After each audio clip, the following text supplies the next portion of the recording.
This episode of the podcast is brought to you by New Bloom Labs. Cannabis producers that are creating innovative products with multiple cannabinoids need the best, most comprehensive potency analysis there is. And that's why New Bloom Labs is a great lab testing partner, because they're always positioning themselves at the cutting edge of cannabis science. New Bloom Labs understands the cannabis industry in and out, and what's important to growers, processors, and manufacturers. They offer the fastest turnaround time in the industry by delivering most test results in just one business day. So if you're working with a third-party lab that has you waiting long hours or even days for your certificates of analysis, or if you're receiving inconsistent reports or reports that are just hard to understand in general, you need to stop what you're doing and call New Bloom Labs at 844-TEST-CBD or visit their website at newbloomlabs.com. Superior science, rapid results, that's New Bloom Labs. Hello, my fellow people of the plant. Thanks for tuning in to another episode of the Cannabinoid Connect podcast, your favorite podcast that includes industry-facing conversations with the industry's leading experts that aim to educate and inform the public regarding the plant's endless benefits. My guest today is Jeffrey Welsh. He's a partner at Vicente Sederberg. Jeffrey Welsh joins us again. How are you, man? I'm great, Kevin. It's such a pleasure to be back, man. Honored and excited about our chat today. Yeah, I'm excited to be here. Absolutely, me as well, man. I see that you've been doing some producing some really good content around the music side of things, man. I know when we first had our conversation, you told me that you were a musician, you played various instruments, and then I saw that sax video, and I'm like, no, this guy definitely plays. He knows how to play.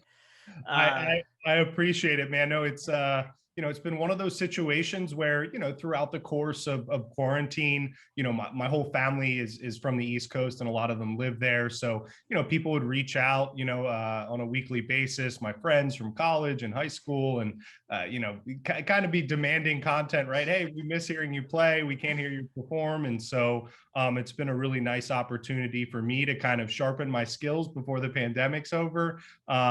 Give my family and friends who want to take a listen a chance to hear me play, and has been a really good incentive for me, honestly, man, to kind of hold myself accountable to, putting out content on a more regular basis, which I know you can certainly appreciate. That's a real grind and something you have to really commit to. You got to commit to it. You got to be consistent, right? Yeah. I mean, Yeah. and before we move on, guys, I've never done this before on the podcast. We're going to try this thing here. I want people to get a little sense of what I'm talking about with this video. So if you don't mind, Jeffrey, I want to share my screen and play that clip for a little bit. Is that okay? Absolutely. I hope everyone enjoys it. Okay, let's see. So we're going to go desktop. All right. Check this out, guys.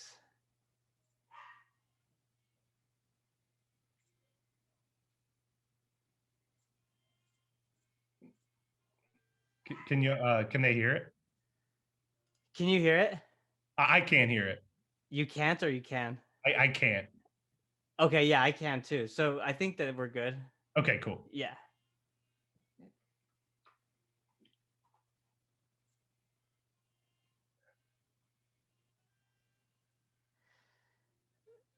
It just puts me in such a good mood, man. I don't know what else to say, Well, let me know, man. Shoot me a note or a text if you got anything special you want me to put together. I've been trying to aggregate. We're really trying to stick to sort of like ballads, while I kind of get my fingers under me again.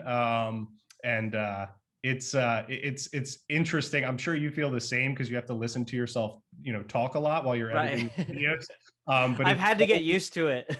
Yes, it can be painful for me initially to hear the first couple recordings, and if I hit something that's a little off, it's great practice though, and I hope everyone enjoys it. Yeah, absolutely. We're gonna put the link to that video in the YouTube description to really check it out. But man, you're super talented, and can't wait to catch more of those videos because an evening when you just like have smoked a little bit and you're unwinding and you throw that on, it's a recipe for a good night.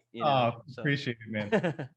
So what else have you been up to? What have you been working on, man? Anything specific, when it relates to the cannabis industry? Sure. Things have, I would really say the past like 2 months have really picked back up. I think, the community and society generally is starting to see kind of the light at the end of the tunnel here, specific to the pandemic. And so, we've been, no complaints, of course, but we've been extremely busy. A lot of this isn't my wheelhouse per se, but I've been involved in a lot of, Delta 8 inquiries.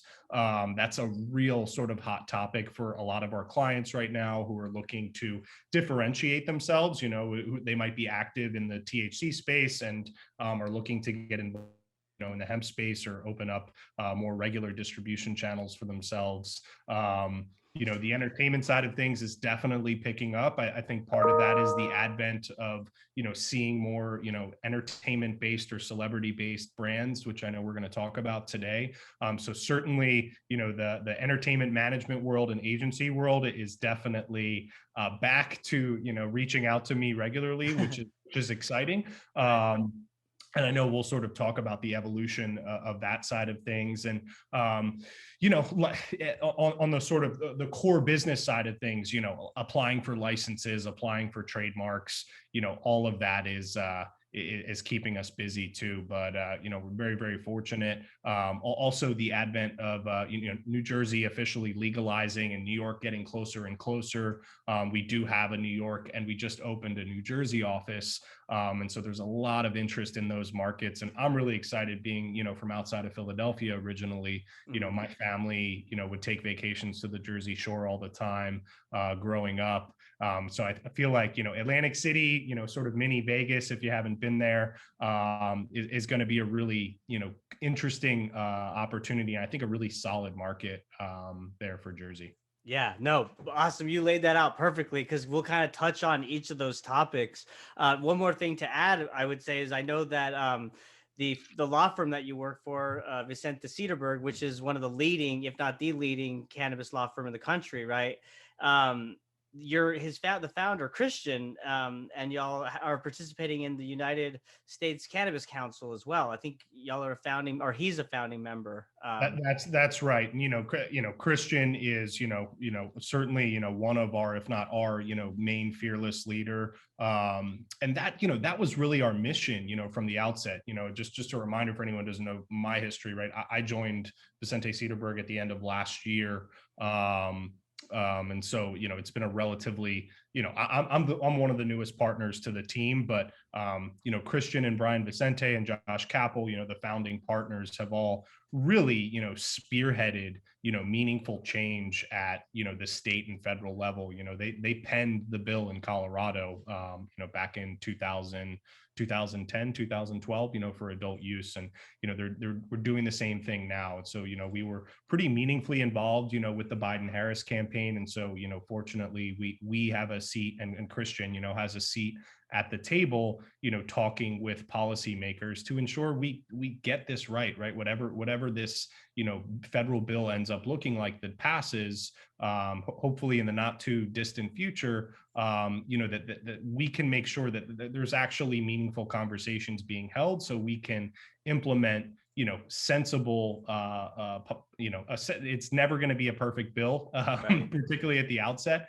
And people have to recognize that, no one's ever going to be 100% happy, but, we need to make sure that, social equity, inclusion, is a really important part of that. Because one place that I see a lot of states sort of slipping up is, monopolizing or making the licensing scheme so limited and so cost prohibitive that they're only making the rich richer, right? And that shouldn't be the goal, with federal legalization. We need to make sure that really, if you want to participate in the space, you have an opportunity to do so. Yeah, no, it's great to see that, that Christian, along with the founders of Vicente Sederberg, are putting that front and center, because again, this is all moving so fast. Like you said, we don't know what that bill is going to look like in the end, but, we know for certain that there are some items that need to be front and center, and social equity, restorative justice, and inclusion are definitely those things.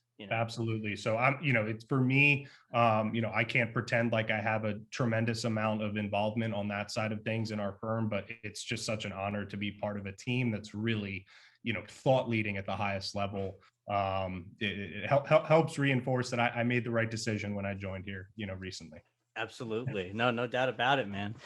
So let's talk first about what you mentioned. You said the Delta 8, right? So I live in Texas, non-adult use state, Right. and Delta 8's huge, of course, right? I And imagine. Yeah. I mean, everybody's talking about Delta 8. And so for those that are listening and are not familiar with what Delta 8 is, basically it's derived from the hemp plant, which is 0.3 or less THC. There's not enough abundance of that THC to extract, so it's a conversion. They convert the CBD into Delta 8.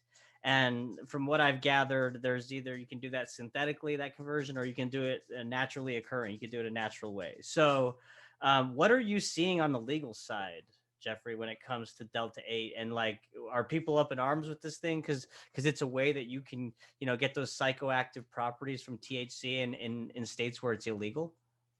I think there's like sort of two main kind of buckets here. One side are people who are, who feel like Delta 8 sort of goes against, what hemp stands for. These are more like traditionalists, right? That hemp should, has however many uses, right? 10,000 uses or however many uses, Jack Herrera talks about in his book. And so to that side of the industry, these are not great optics, right? For people in our industry to sort of figure out a side door or a workaround to getting people high with hemp. And then the other side of the equation, which, is probably more where I fall on, is first of all, like hat tip, right, to whoever sort of figured out that process. And the reality is this happens in every industry, right? Pigeonholing and trying to say, the cannabis industry and the hemp industry are just figuring out a way to skirt the law and get people high with the hemp plant. Look, I think it's impressive that scientists and industry leaders have figured this out. And I also think it's all part of the evolution. To me, anytime like the cannabis or hemp industry can get headlines, that if nothing else provides an opportunity for someone who might not have heard what this is or isn't in the know to become educated or begin to familiarize themselves with the space. And so I do think it's a good thing. The challenge on the legal side right now, Bud, is that it's really a state by state analysis. Mm-hmm. Each sort of state, the federal guidance has the whole reason this is happening in the first place is because the federal guidance isn't clear, right? And so it's created this hole for people to start, producing and selling Delta 8. How is it not clear, the federal guidance? The federal guidance is just, it's subject to interpretation. I mean, candidly, it would be a whole separate topic, and I'd even want to like bring in one of my hemp experts. But the federal guidance, like, there are people making arguments that the federal guidance doesn't preclude the sale of Delta 8 as being, as illegal, that it's a legal loophole. And then sort of the first bucket I mentioned of people are advocating and saying, clearly the Farm Bill, and clearly, any new news that came out did not contemplate the whole reason the Farm Bill passed with the 0.03% THC is so people don't get high, right? And so then you have proponents sort of on the other side or in that first bucket that are arguing for a more, I would say, practical interpretation, right? And so, I mean, honestly, man, that might be a great, additional topic because we have, fortunately, again, at VS, some real thought leaders on that space, people like Sean Hauser, who's our hemp and cannabinoids chair, and David Kramer, who's one of my partners in the California office. These are real, sort of people who are again at the tip of that spear, leading that charge. And I don't consider myself an expert, in that, but I wanted to bring it up because I'm talking about it 3 to 4 times a week on calls, and then looping in my experts. Sure, no, that's totally fair, man. Yeah, and I mean, I would love to talk with them about that in more detail. But I get what you're saying at a high level in that the federal regulation or guidelines is kind of up for interpretation, and the states it makes it very complex from a legal standpoint because the states are kind of regulating their own way, right? 100%. Well, and you got to think too, like it's always important to take historical context, into our operators in this space, right? there hasn't been enforcement yet, right? So until or at the point that there's enforcement, or some pardon the expression, but heads get chopped off, or there's some penalties, in large part you're dealing with people who come from a cannabis industry where they had to operate with best intentions, but somewhat in the gray for a long period of time, right? And so Right. for our operators who have been involved in cannabis for a decade or more, or 20 years or more, multiple decades, if they realize there's an opportunity to grow their brand recognition, create a separate revenue stream in a new product category that didn't exist until very recently, and there's no risk of of enforcement for right now, why not, right? And so Right. I have to respect that thought process, and obviously we want to do everything we can to make sure our clients don't become the nail that sticks too far out of the wood and draws negative attention. Right. No, I totally agree. And what's funny is like it's in a unique position, because it almost seems like if you were to try to combat this and really try to regulate and all signs are pointing that we're going to see federal legalization. We don't know when, right? But we're already seeing Chuck Schumer and Booker, in the Senate talk about safe banking perhaps, or whatever. So it's eventually going to happen. So it just seems like it'd be a waste of time and effort and money I agree. to go after Delta 8 when inevitably it's all going to be legal at some point. Right.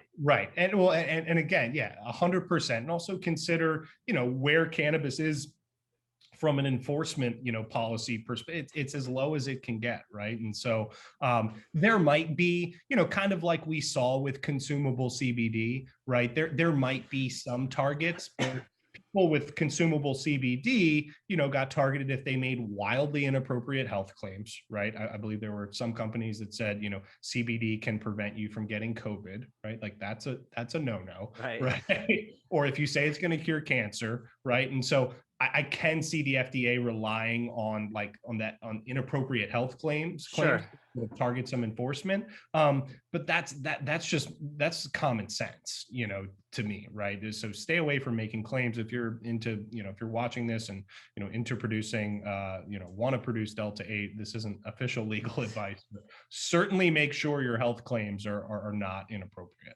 Right. No, absolutely. Well, so let's transition then and talk about, really where the area of you that you have a lot of experience, and that is, when it comes to celebrity and professional athletes entering the cannabis states, or cannabis space, excuse me. And we've seen the emergence of this with, Jay-Z's recent announcement of the parent company, which is now trading on the Canadian exchanges, and then you've also got Seth Rogen, who launched Houseplant, which from what I read, I think he said that he was working over 10 years or close to 10 years on this thing before releasing in the United States, which is amazing. So, Yeah. talk to me about this emergence, and are we going to see more of it? Yeah. Absolutely. The most exciting part to me is seeing, entrances that are a lot more sort of well thought out and well constructed, right? I mean, regardless of, your general opinion of celebrity brands, right? You want to talk about two buckets, a large swath of the cannabis space, right, is kind of, very aggressively opposed to, celebrity and entertainment brands, because they feel like, they're taking advantage, right, of an industry that's historically been, supported by kind of the opposite of celebrities, right? So you kind of have that core cannabis culture that's opposed to that. What I'm most encouraged by at this point is just seeing the time clearly that Monogram, one of Jay-Z's brands, and Houseplant, the time and thought that went into producing these brands is extremely encouraging. My first cannabis entertainment deal was back in 2015. Was kind of the first one I inked, and back in those days, an entertainment deal was usually I'd get a phone call from an agent or a manager who would say, "Oh, my clients, wants to put $500,000 to work in this company," and I would ask for the basics, right? I would say like, okay, cool. Like, do you have a business plan? Is there, P&Ls? Like, what's their vision, what's the Right. thesis, what's it looks, smell, feel, taste like, right? None of that existed at the time, right? And so my role back in 2015 was really preventing, it wasn't that I was proud of it, but it was ensuring that bad bets weren't made, right? Was really protecting entertainers who weren't yet educated, and there just wasn't a lot of education out there. So what I'm most encouraged by is, when other entertainment assets and properties see, what's happening now in the entertainment space, I'm highly encouraged. And like I said, I've been getting, it certainly picked back up as far as, interest from the entertainment community reaching back out to me and sort of inquiring more meaningfully and more substantively about things. And so I'm really encouraged as far as, the ultimate success of these brands. Sorry to pause you. Right. So what you're saying is basically when you were seeing this in 2015, it was kind of like you would get a lot of requests coming in from celebrities, public figures that wanted to start their own cannabis business, but really didn't have a plan and they didn't do their due diligence. And that's right. And you're saying now, fast forward 2021, as the people, the celebrities that are really entering the space are serious about what they're doing, and they have done their research and they've been thoughtful in their business plan. Absolutely. And they'll come to me, with a well thought out, business plan already, with a brand name, with specific products they want to, produce, with sort of a idea as to whether or not they want to get involved, in the hemp, CBD, other cannabinoid sector to kind of help diversify their brand and sell it to multiple states. So that's incredibly encouraging because, yeah, those calls in 2015 were cool. You want to start a company, what products do you want to sell? It was always it was a question back to me. Well, what products should we sell? Well, I'm not your brand, so Right. you need to make sure it aligns with who you are, right? Like it's not for me to tell you, what products you should be selling. And so that to me is really encouraging because I feel like this is going to create a little bit more of a snowball effect into more, entertainment assets and talent, really getting meaningfully involved in the space. And again, I know there's the old guard of cannabis culture that's opposed to, celebrity cannabis generally, but to me, it's undeniable that, the power that, celebrities have in today's, social media driven culture, that they're going to be the ones to really help, effectuate meaningful change, through education. 100%. That's what I was just going to point that out. Cause like when you mentioned that there's kind of this resistance to the legacy cannabis culture, let's call it, right? When it comes to more of these celebrities and public figures entering the space. I don't see that because I don't live in a state like California where it's been legal for many years, right? But also, like, I agree with you. From being in Texas and seeing more credible celebrities enter the space, like you mentioned, who have done their due diligence and have a great product and a great brand story, like that's great for the entire industry because those celebrities have influence, right? I mean, they have followers, they got people that look up to them, and it might even open and break down those barriers of acceptance when it comes to cannabis. 100%. And I've been, saying this since, 2015. Really, there's sort of, to me, like three categories of, regardless of where you are on the political spectrum, if you have sort of three groups of people, these three like buckets or groups of people talking to you and educating you, you're going to listen and there's not going to be much resistance. And those are like veterans and our military people, right? Children, and celebrities, right? And so, cannabis helping children and working with groups, like Canna Kids and Tracy Ryan, helping to educate people on the power of cannabis, for children who are terminally ill. There's not, of course, there's an argument that cannabis shouldn't be, given to children, but I'd rather have, I don't have children, but I'd rather have my kid, consuming THC if they were sick than pumping them with, opioids, right? Which is, what happens if your child's terminally ill. Same thing with veterans, who suffer from PTSD, and same thing with celebrities. And breaking down those barriers is going to be crucial. I mean, we're well past, the sort of social tipping point, right, as far as acceptance of cannabis, but we still need, it's so important to have people, and Seth and Jay-Z are tremendous, but no one's surprised, to see that they're coming out with cannabis brands, right? The next wave, which I'm particularly excited about, and we're seeing this with CBD products. I don't know if you see I play a decent amount of golf these days, and I see lots of like CBD with like Ricky Fowler and some like, guys doing. They're standing next to their golf bag with their tincture. Yeah. I've seen it, man. Yeah. So that's great. But to me, the next wave is really people who you don't traditionally associate, with cannabis, or cannabinoids, right? Really embracing the space. And that's going to happen. That's just the next evolution. And I'm not saying I'm not saying that has to happen for our industry to be successful. I'm just excited because that creates more opportunities, for us and for our industry overall. And honest, and underneath of that, right, also, also gives us an opportunity for people who, there's plenty of people that don't care about Jay-Z and Seth Rogen, right? And so tapping into, and brand ambassadors, right, or talent that speaks to the people who aren't being spoken to yet, is exciting. Yeah, I mean, it's just in any kind of awareness or education that we can get out there is going to be beneficial, right? Because we've just been dealing with this mountain of misinformation and disinformation for so long that we really need to showcase and put front and center these stories of efficacy, right? And these testimonials of how, and what better way to do it than to leverage, like we said, celebrities who have influence. You mentioned the veteran community who, has been on certain medications for a long time, and could be a better alternative for them, right? Children. I also think women. I've had a talk with Gina and Dr. Leslie previously, as well as the founder of Ganja Goddess, Tara Wells. And, we all kind of talked about, they really shared with me the knowledge of women's wellness, right? And cannabis and how it's been used for hundreds of years.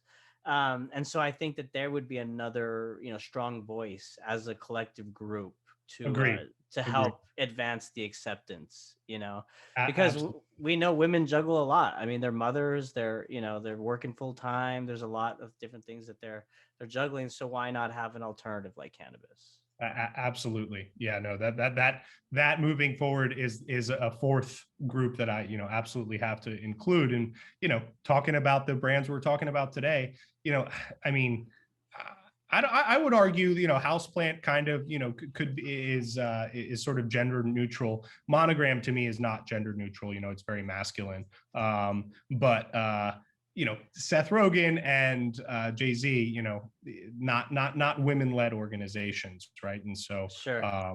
yeah, looking forward to seeing more of that. Yeah. Well, let's talk about houseplant, man. Like, I mean, Sure. I first off, I'm a big Seth Rogen fan. I think I even tweeted at him like, "Come on the podcast, man. Let's talk about the day he launched houseplant." I just threw a chance. It, man. Gotta shoot your shot. I shot my shot, exactly. So still waiting. I can't tell you how many clients I've gotten from sending Instagram DMs. Like, really?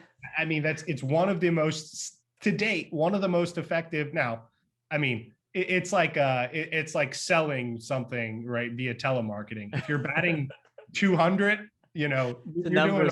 If you're batting 300, you're an MVP, right? So right. You're going to get a lot of non-responses, but particularly at the outset of new brands on social media, like when they first launch, that's one of my like tried and true, business development strategies, is just reaching out, explaining who I am, sending a link to an article, and just saying, hey, here to discuss. So you should be doing the same, man. Don't the worst that can happen is they say no, and that's not a big deal. I totally agree. Yeah. And I shoot my shot quite a bit, like within LinkedIn, but there's ways to do it, right? Like I can't stand the whole like, hey, are you like right the sales pitch right away? It's like Right. don't lead with like what you do and how you can help me. Like, Right. and I'm not saying I do it perfect, but the way I'll do it is I'll just introduce myself. Hi, my name's Right. Kevin, and I'm the host of this podcast. This is what the podcast is about. Would you like to be on? Right. Let me know. Like, Absolutely. yeah, I get, as I'm sure you do too. I get so many, reach outs that are just, oh, I'd love to, pick your brain for 30 minutes, and it's just like, hey, like if this is something legit, like, look, first of all, I take a lot of pride in, and put a lot of responsibility on myself to educate and get on a call with as many people as I can. Right. I mean, yeah, everyone starts from somewhere, right? And it's my job, one of my jobs as being in this space for a long time to really, help educate people, right, on the space. So I need to walk that walk.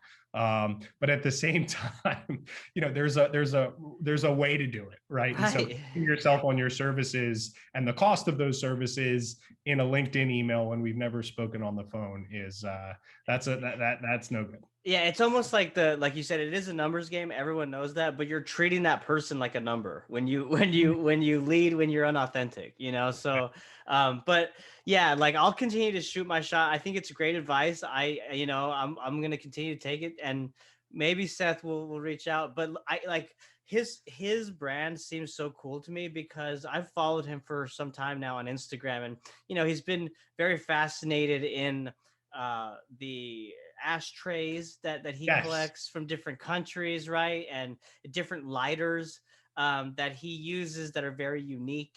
And I see that in a way he's incorporated that into his brand. Like, Yes. correct if I'm wrong, but one of his boxes with the product, the flower, it's like there's a way in which you have to open it, right? It's kind of like a Yes. puzzle.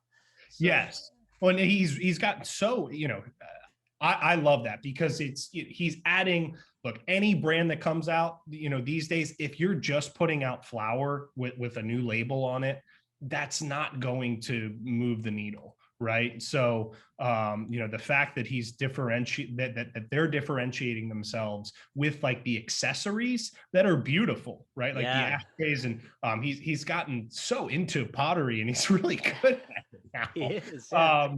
So, incorporating that and almost like a true lifestyle brand, right? Like I wouldn't say cannabis is secondary to the accessories, but I would say it's as prominently featured. I also think another brilliant thing they did, and I don't want to take credit for this, but I think on the last time I was on the show, I mentioned that for one of our companies, Far Out, led by a guy named Ryan Burke. So shout out to Ryan and Far Out if they're watching. We did a mixtape for the announcement of their brand. Oh, that's It was like awesome. a 2-hour mixtape where we had voiceovers in there, kind of talking about the brand and a real sort of eclectic mix of really anything. Like our goal was like no genres, so we had like rock mixed with rap, mixed with electronic, mixed with indie, mixed with alternative. It's an awesome. Sounds But awesome. Yeah. yeah, Houseplant just, they just released, I think it's like a three vinyls or three LPs that kind of match the specific strains. It's like sativa indica hybrid. What? That is Um, so cool. I had no yeah, idea they did that. yeah. Whoa. I'm sure they're limited releases, but that again, it's like, how are you going to further differentiate yourself, from not just celebrity brands, but other brands in the space, right? And so I think that was brilliant of them to do, and I'm really looking forward to kind of seeing. I'm sure they have a grand plan because they've really taken their time, with getting this to shelves. So I'm really looking forward to kind of seeing how that continually evolves, and I can't wait to go to an actual event of theirs at some point, hopefully in the not too distant future. Yeah. No, what is so cool about that? Like the vinyl idea matching with the strain. And we may be biased because I mean, obviously you're a musician and Right. I just enjoy music. But it helps further the education factor when it comes to cannabis, right? Because we know that there's an enhancement in your mood and music you consume, things you eat. So that's just such a clever idea to like mix a strain that may kind of be more for relaxation, couch lock type effect, where there's music that can be associated with that experience. Right. It's so No, cool. I think that's brilliant. And look, as far as the brand optics themselves, I mean, they're gorgeous, right? The brand, how the The house plant colors, yeah, are colors great. are gorgeous, right? I just like hat tip to them. And fundamentally, from what I've heard so far, I haven't tried the product yet. I haven't tried Monogram either. But from what I've heard, it's good. Like it's really good. So that is, I think, can be a huge way to sort of overcome, certainly in California, like the old guard legacy anti-celebrity people. And, Seth has this whole initiative, and Houseplant has a whole like social justice, social equity driven initiative, which I think is really important, is probably the most important, right? That they're really, making sure that has, that has a place in their company. So I'm excited for them. I'm excited to try the product at some point. But I'm pretty optimistic about the success of this brand. For sure. Yeah. No, I can't wait to try it also, man. I need to get to California soon. Come on out, buddy. I know, right? That's a good segue when you talk about guys, celebrities like Seth Rogen and others that are putting forth that social equity component, right? In addition to launching their business.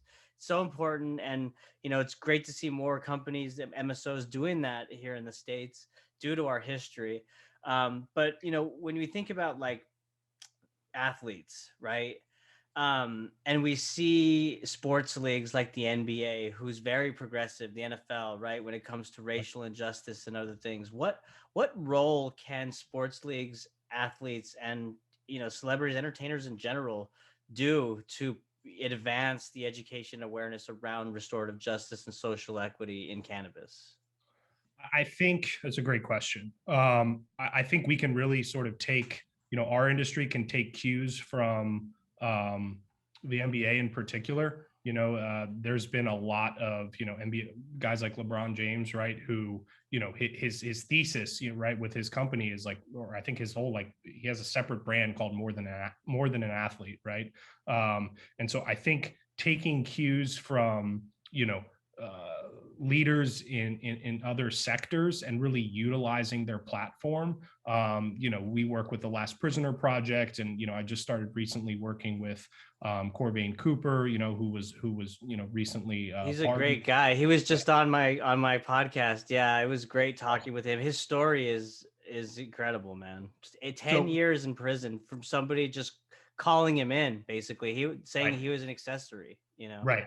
And so, it's just we're still in this cannabis bubble, right? And so I think, with progressive organizations like the NBA, at some point there's going to be a real alignment there, and I hope that's soon. But until federal legalization happens, that like actual official alignment isn't going to happen, just because that they're not going to risk their multi-billion-dollar operation to be officially aligned with cannabis. But I think part of it's time, part of it's we continue to sort of shed these layers of misperception and educate and inform, kind of as time continues to pass, because as time continues to pass, legislation will get more friendly, more doors will open up. Eventually banks will, actually be able to bank the space.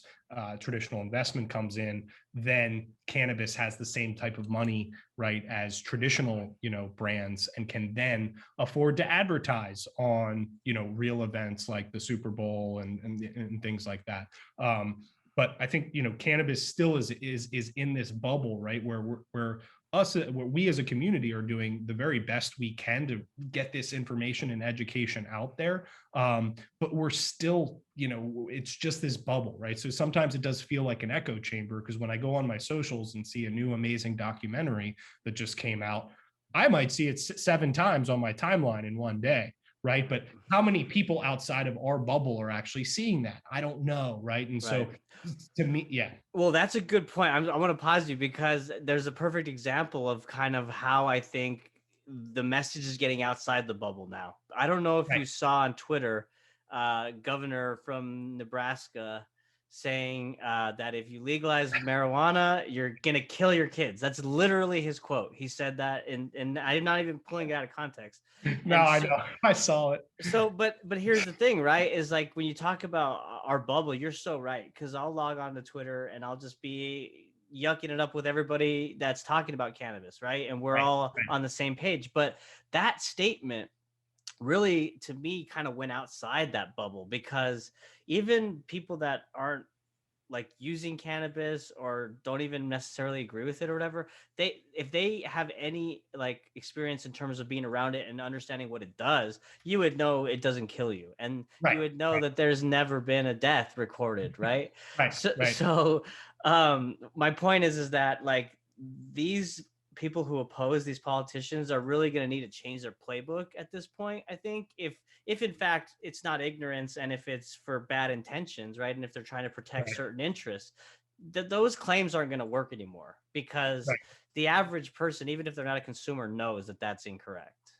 Yeah. Well, and it shows that it's working, right? Like your efforts, right? Like all of this content you're producing and the education you're providing, right? We're starting to break through, right? That bubble. And that statement made 10 years ago, it wouldn't have drawn that type of No, response, you're right? And so right. Yeah. that's encouraging, right? Seeing that the what we're doing on a daily basis is starting to affect, and we see that through legalization too, right? Like Right. the overwhelming legalization, in places that are somewhat surprising, right? Like when November, when a couple states that went, recreational, kind of blew me. Was it South Dakota or South Dakota, yeah. yeah, like that blew me, and it passed by an insane margin, right? And so when you start to see things like that, that's when I realized we're getting closer and closer and closer. But I think we're also like artificially hamstrung, by federal law still, right? Because until you're still going to have, whether it's an older generation or a more conservative household, you're still going to have people that say it's illegal federally, it's bad, right? Exactly. And Just the buck always kind of stops there. When they say that, you're like, well, I guess you're right, but yeah. states have legalized, but they always kind of die on that hill. It's Yep. federally legal. Yep. So, And yeah. so once pretty soon here, right, in short order, that argument's going to be gone, right? At which point, to me, then it's our responsibility and job to keep pushing, right? Obviously, to continue pushing for, better cannabis policy and more inclusive cannabis policy, but also then to keep pushing with, psychedelics, right? Like to me, that's like the next wave of education that has to take place.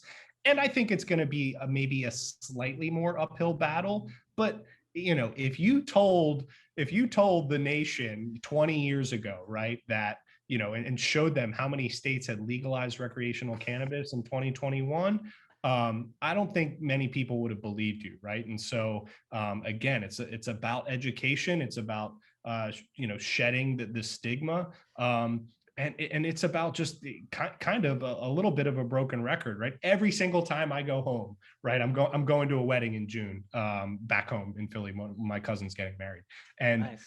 guarantee you, right, at that wedding, people are going to know I'm the weed lawyer, right? Like that's who I am. I'm the weed lawyer and sax guy, right? Because I always play at weddings. So I'm going to go home, and there's going to be 12 conversations I'm going to have with people I've never met. And that's my opportunity, right? Like that's an opportunity to get 12 more people at least thinking about what I have to say, and educating them a little bit. And so I'm like laughing. It's like an MLM in some ways. You know what I mean? it is. It's It is. There's no commission. You're not getting any kickbacks or anything, but you're like, you're bringing people up, and I totally agree. Like those conversations are so crucial. And what I'd be interested to hear, maybe we can talk when you get back, but like, how has the conversation changed with so much momentum and everything? Like, are they more curious now, or are they judgmental? Are they, like, what's the vibe? And I'm sure you've kind of seen that Oh, conversation yeah. evolve over the years. I can tell you one thing. It's certainly evolved from a lot more judgmental. My poor parents have probably had to deal with a lot of their friends saying like, "Oh, your son's a cannabis. Is he a drug dealer?" Right? To The last time I was home for a wedding, which was 3 months ago, the father of the groom came up to me and said, "Hey, what, you know any things I can invest in?" So like, so that's how it started to evolve. But there's still going to be people that just like need 5 minutes of education, right? And we need to put that on our shoulders, right? Because Right. these aren't people that are going to spend 2-3 hours educating themselves online. They've maybe seen one article on, CNN or MS, whatever they check on a daily basis and are just curious, right? And so that's part of my obligation to the industry, is as someone who's been in the space a while, and someone who you kind of knows what they're talking about. I need to educate as many people as I can, or I don't think I'm doing my job right. And Right. hopefully people feel I'm the friendly, approachable guy, and have a real passion for this plan. I mean, that's the whole reason I got involved in the space in the first place, right? Was I was kind of hell-bent on being an entertainment lawyer, right? Until I discovered this plant and the power it has. And look, there's nothing wrong with making money while doing good, right? Like Right. legalizing this plant is going to be good for everyone in a multitude of ways. And there's nothing wrong with making a good living while you're doing something good, right? And so Right. I think certainly those conversations have changed, and certainly from, oh, well, like, what do you represent, so you work with criminals, was really like I was gonna the, say that's probably what they assumed. Oh, so you yeah, work with you're a cannabis lawyer, so you must deal with a lot of criminals who smoke cannabis and have been convicted or right, charged with cannabis related crimes. right. Yeah. Whereas now it's, Jeff, can you get us Seth Rogen's brand, right? And it's like, I can't, but you can come to California. Right, right. No, exactly. Yeah. And it's funny. Well, I first off, I totally what you're doing, and thank you for the kind words that you mentioned with my podcast. It's strength is in numbers, right? So, Sure. going back to what we were saying about like whether it's celebrities, veterans, children's education awareness, and then even like females, like advocating and educating, like all of us collectively are going to help move the needle, Yes. because again, there's just all that mountain of disinformation and misinformation out there. And our prediction is, you mentioned like that final buck stops with that argument, it's federally illegal. Well, Right. once that barrier breaks, my prediction is the next conversation is going to be, well, it's bad for you. And Right. then we're gonna have to say, well, do you know about the endocannabinoid system? Right. And then that's gonna be the start of the conversation about the health benefits and the wellness and the dialing in the cannabinoids to match our endocannabinoid receptors and whatnot. Sure. So And it's such easy, low hanging fruit, right? But inevitably, when these conversations happen, guess what they're holding in their hand? a A drink, cigarette or a a beer, cigarette or a drink, or both, yeah. or both. or a double cheeseburger from McDonald's or something. Right. Right. Yeah. And so I always, kind of ask them, about that. And man, once we do cross that, once we are onto that phase of things, the endocannabinoid system, man, at that point we've got them. At that point we win.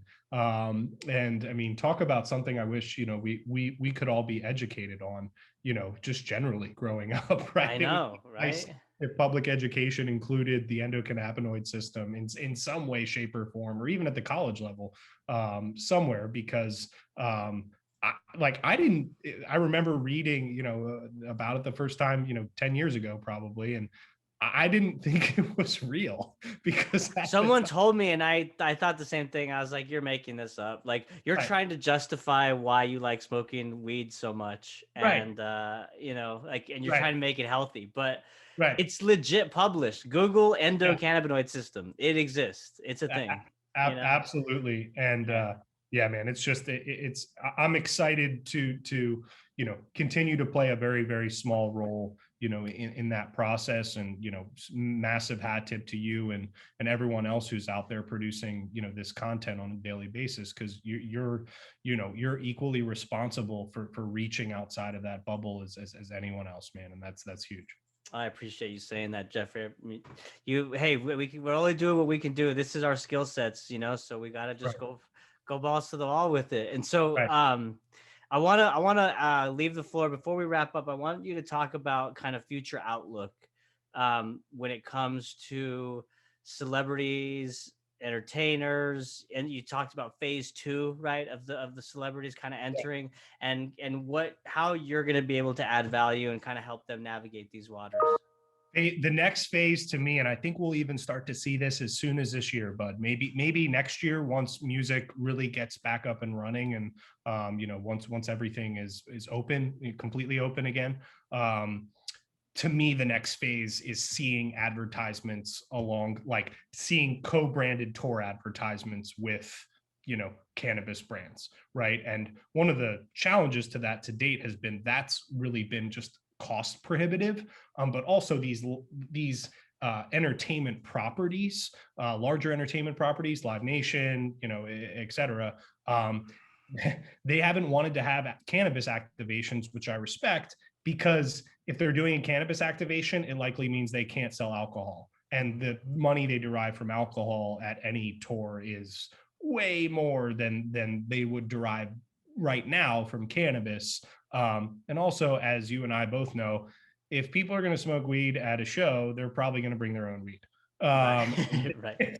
They've done that forever. But to me, the next wave, I'm not talking cannabis brands per se. I should have zoomed out on that statement a little bit. I mean, like CBD brands and hemp brands, Delta 8 brands, non-consumable hemp lifestyle brands, things like that. I see as the next phase really starting to become partners, right, next to Shinerbach or Budweiser or other alcohol brands alongside clothing brands and being featured tour sponsors. I think that is the next step, the next immediate step. And then after that, I do think we then sort of start to hit that artificial ceiling until we get better banking and like insurance opens up, because these larger entertainment properties that are responsible for entertaining all of us, right, throughout the course of a year, they're just not going to risk their insurance policies, their relationships, until their legal team knows they're in a safe place to do so, and until the artist starts demanding it, right? And so I think when you get to the point where people like Jay-Z, other musicians that are in the space, start saying, I mean, who knows when Jay-Z is going to go on tour next, but I would guarantee Monogram and the rest of the brand stable is going to be a part of that tour, right? Whether that's merch sales or activations where they can have it, or a VIP experience where you get to try some of the product.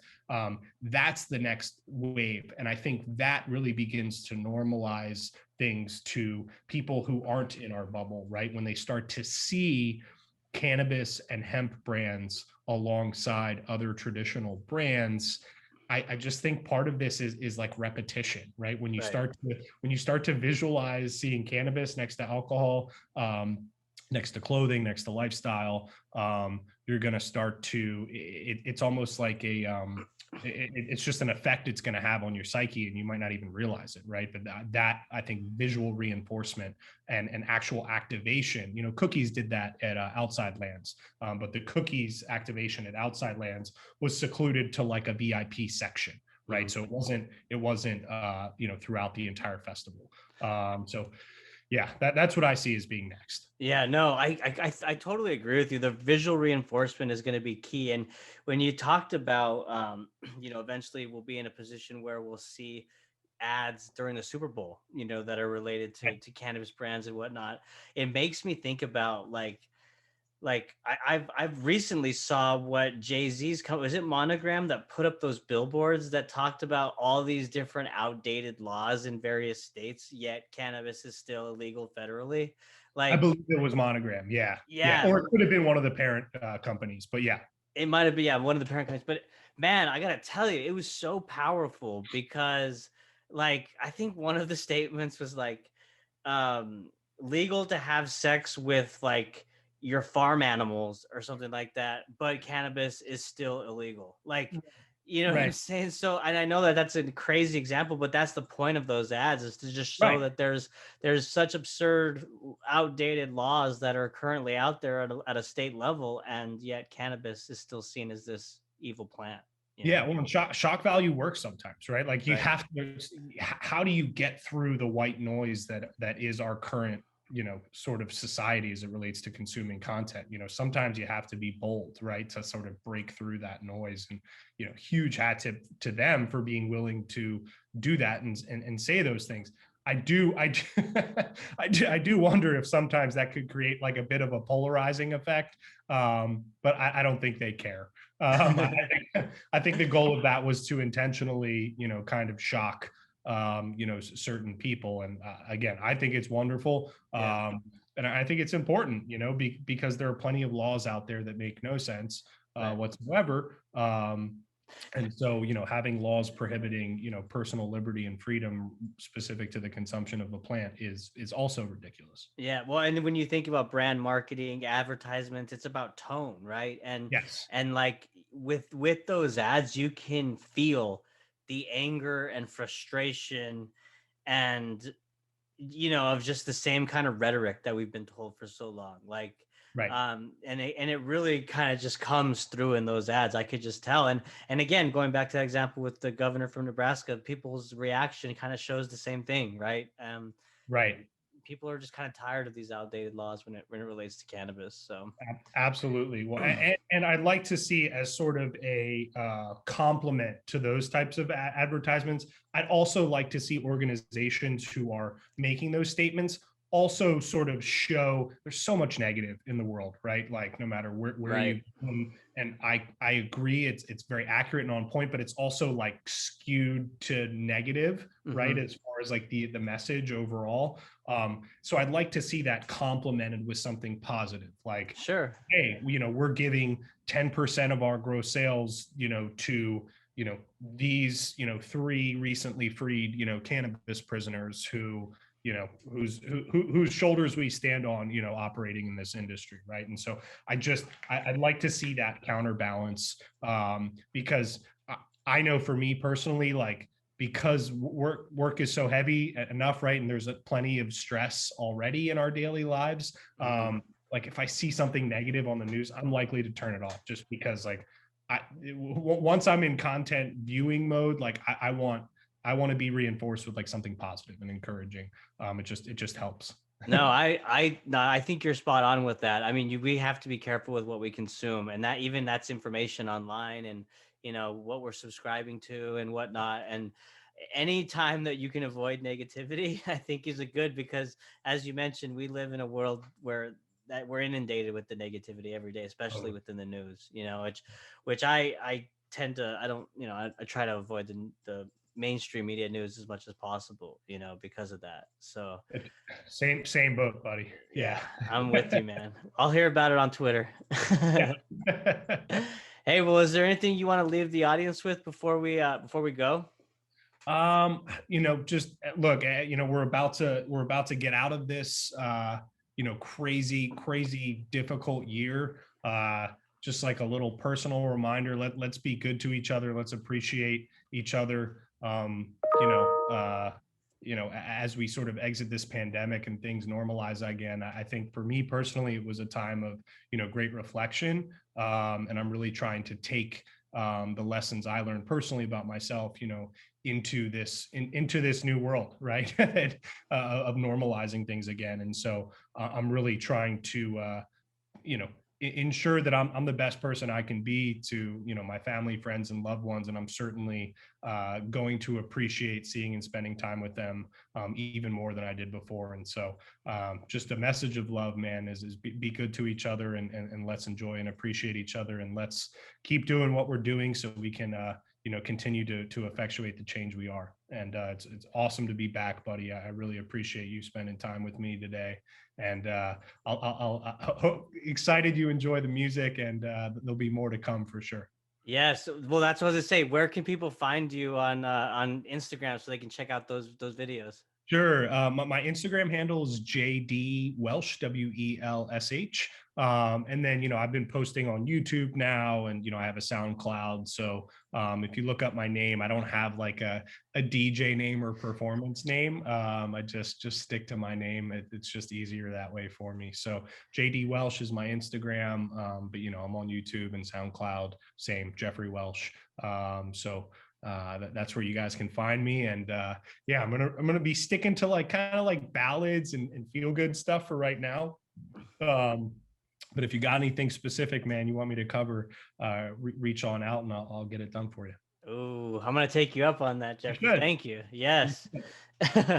Well, hey, make sure to follow Jeffrey on Instagram, JD Welsh, and keep doing all the great work, man. Keep Thanks, continuing to to do what you guys are great work at Vicente Sederberg and your music, man. I just love following it, and I definitely want you on again in the next 100%. couple of months. We'll kind of make this a regular thing. So I love it anytime, but I always enjoy my time with you. And hey, maybe in a couple of months we'll actually get to meet each other. That'll also be fun.